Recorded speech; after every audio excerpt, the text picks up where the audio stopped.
James Demmert, Main Street Research CIO. James, the S&P is at 7,654. You say it's going to 8,100 by the end of the year.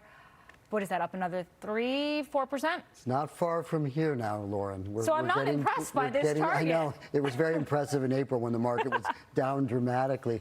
But we think what drives it there, and maybe even higher, is a great resilient economy. That's why we have all this talk about rates.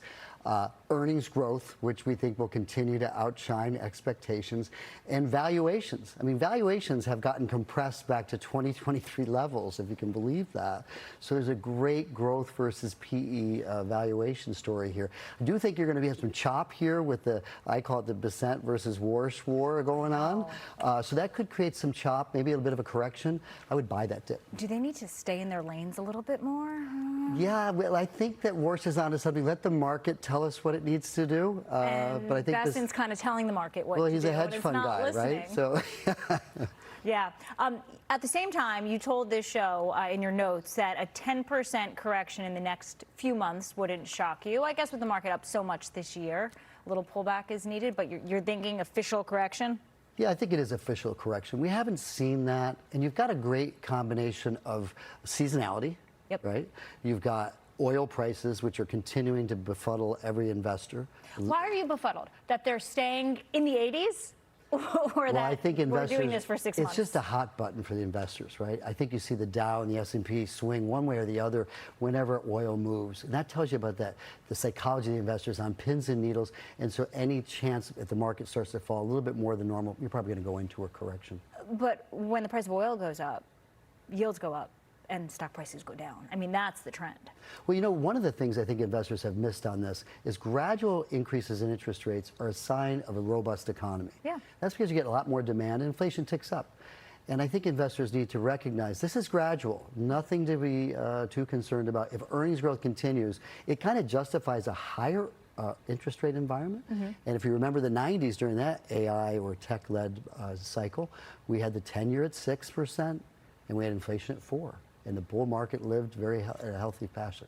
And and now we have inflation at what, 3.4%, and rates at more than that.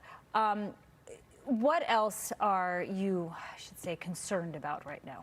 I think the midterms are going to cause, again, if there's reasons for a correction, midterm elections don't really add up to anything historically, and they probably won't this time.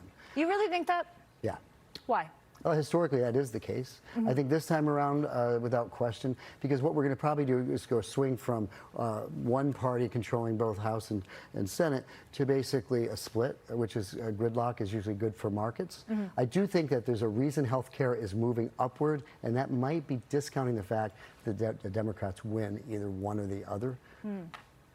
Let's talk about your stock picks, and like our last guest, Shana, you too like Nvidia. Would you buy it ahead of their earnings next week? I think investors should. I think the stock is trading at 21 times earnings, growing at excessive of 50% a year. And this is the godfather of AI. It's the place you want to be. And I think that actually that might give the AI stocks. It's also the bank of AI, Jensen Huang. Yeah, we're in the beginning of that. Thank God not to worry. That can get worse. So right now it's probably still safe. But I think that's a great value play. I think when they report and guide, it's going to bring the rest of the tech stocks upward after this recent slump. Okay, let's go international. Royal Bank of Canada, you like them? Yep, love foreign stocks in general. The U.S. dollar falling a lot recently, probably will fall more. Royal Bank of Canada, great way to play the investment banking side of their business and wealth management and outside of the U.S. Okay. Jazz Pharmaceuticals, an oncology biotech.